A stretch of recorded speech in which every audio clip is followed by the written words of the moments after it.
ये एक्सरसाइज 7.1 का question number 8 है और ये इजी क्वेश्चन नहीं है, ये मुश्किल क्वेश्चन है और इम्पॉर्टेंट भी है। अब मेरा ख्याल है एग्जामिनर्स इसको ज़रूर देते हैं एग्ज़ाम में ऐसे क्वेश्चंस को, क्योंकि ये सॉल्व करने में डिफ़िकल्ट है और थोड़ा सा मसला करेगा ये। तो the points P minus 2, 2 and Q2 minus 1 and R minus 1, 4 are the midpoints of the sides of the triangle. Find the vertices. एक ये ट्राइंगल में ले रहा हूँ, ये सपोज ए है, ये बी है और ये सी ट्राइंगल है। ए का ये मिड पॉइंट इधर दे रहा है P minus 2, 2 और इसका मिड पॉइंट Q ले रहा हूँ मैं 2, -1 और B का मिड पॉइंट इसका ले रहा हूँ R -1, 4। A के कोऑर्डिनेट्स ले रहा हूँ मैं x1 और y1, B के कोऑर्डिनेट्स ले रहा हूँ x2, y2 और C के कोऑर्डिनेट्स ले रहा हूँ x3, y3। अगर आप चाहें ABC ले सकते हैं, लेकिन x1, y1, x2 लेने से मुझे आपको समझाने में आगे आसानी रहेगी। ठीक है, अब आप देखें कि ये -2, 2 मिड पॉइंट है, तो मैं कह सकता हूँ कि -2, 2 इज़ इक्वल टू ये इसका मिड पॉइंट है, तो कह सकता हूँ कि x1 + x2 अपॉन 2 और y1 + y2 अपॉन 2। अगर ये इक्वल कर दूँ तो मैं कह सकता हूँ कि x1 + x2 आ जाएगा -4 के, इक्वेशन नंबर 1 है, और इससे आ जाएगा y1 + y2 आ जाएगा 4 के, इक्वेशन नंबर 2। अच्छा, अब देखें, यानी इसका मकसद है कि x1 + x2 जो है ये इसका डबल और y1। इसी तरह मैं इनकी इक्वेशन डायरेक्ट लिख सकता हूँ सिमिलरली करके। सिमिलरली देखिए, मैं सब लिख सकता हूँ। ये x2 + x3 कितने का आ जाएगा, x2 + x3, x2 + x3 मेरा आ जाएगा 2 का डबल आ जाएगा 4 और ये इक्वेशन 3, और मेरा ये y2 + y3 जो आ जाएगा y2 + y3 इसका -1 का डबल -2, इक्वेशन नंबर 4। अच्छा, फिर इसमें से भी देखें x1 + x3 ये डबल हो जाएगा -2 के, इक्वेशन 5, और ये मैं कह सकता हूँ कि y1 + y3 ये भी डबल हो जाएगा 8 के, इक्वेशन नंबर 6। अब सबसे पहले मैंने x कोऑर्डिनेट्स को सॉल्व करना है।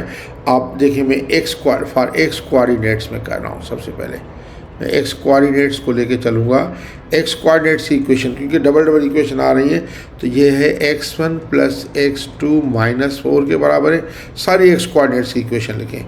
फिर x2 + x3 जो है 4 के बराबर है। फिर है हमारा x1 + x3 जो है -2 के बराबर। सबको ऐड कर दें, एडिंग सिंपल। x कोऑर्डिनेट्स की इक्वेशन में सबको ऐड कर दें, तो आपका ये हो जाएगा x1 + x2 + x2 + x3 + x1 + x3 और हो जाएगा -4 + 4 और -2।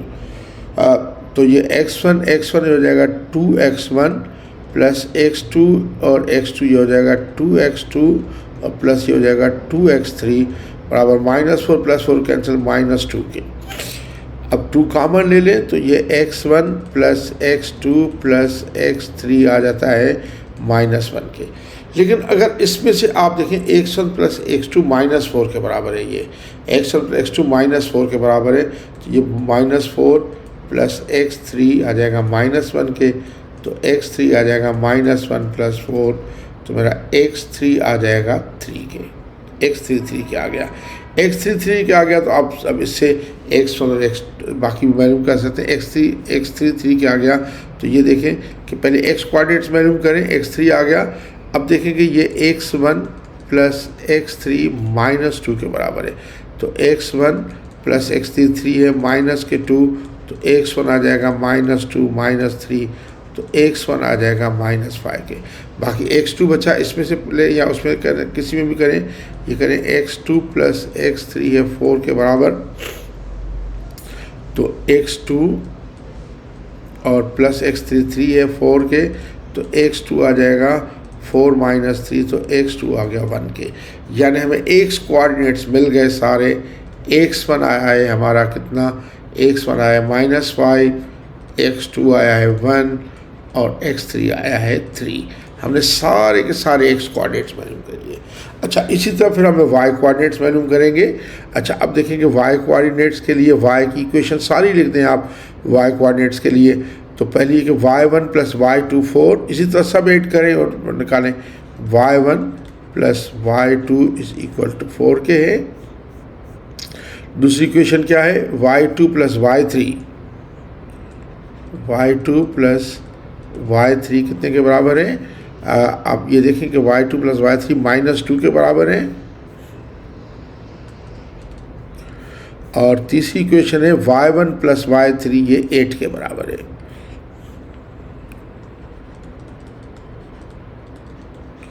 मैं इधर लिख दूंगा for y coordinates. x coordinate में सबके मालूम कर चुका हूँ, अब मैं सबके इसी तरह y कोऑर्डिनेट्स मालूम करूँगा।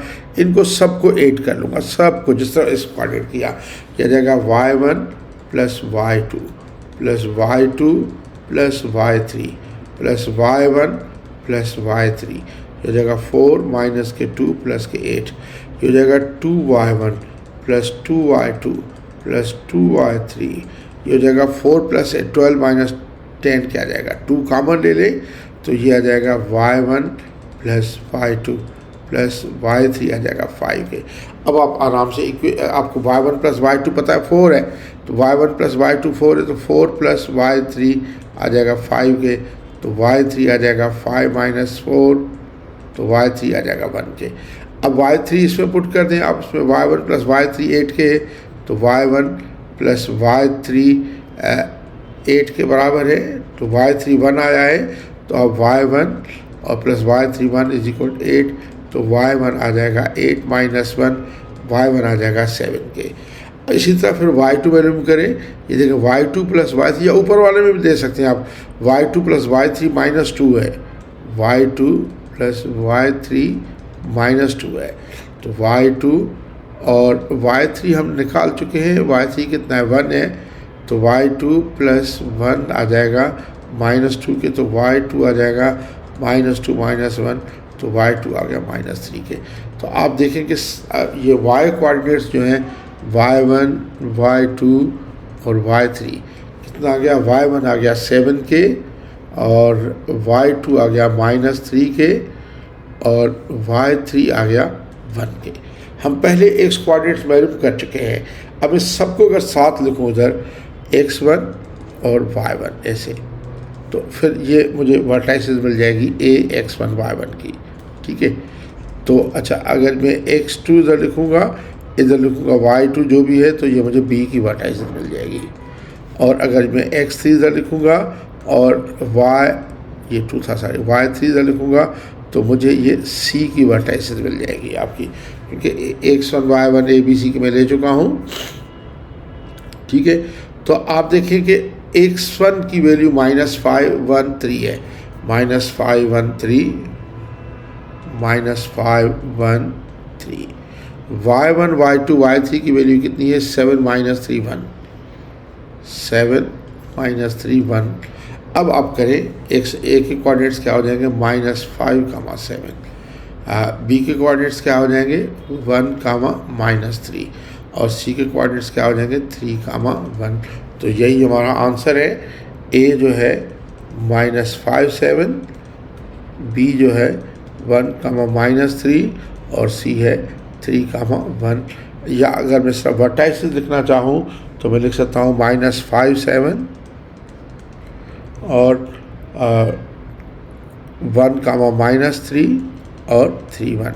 तो इसका इजी हल है, देखिए थोड़ा सा लंबा ज़रूर है, लेकिन इसका इजी हल ये है कि सबसे पहली बात तो आप अगर ए बी सी लेंगे तो परेशान रहेंगे। इसमें x1, x2, x3 और y1, y2, y3 लें। x कोऑर्डिनेट्स के लिए सबको ऐड कर लें तो ट्वाइस आ जाएगा, फिर x1 + x2 + x3 की वैल्यू आ जाएगी, 2 की वैल्यू दी गई है, हर किसी में पुट करते जाएं और x1, x2, x3 वैल्यू करें। इससे सबके y कोऑर्डिनेट्स ऐड करें और वो डबल हो जाएगा, 2 से डिवाइड करके y1 + y2 + y3 की वैल्यू आ जाएगी। 2 का सम हमेशा मिला हुआ है, तो बाकी तीसरे का वैल्यू करें। Thank you very much.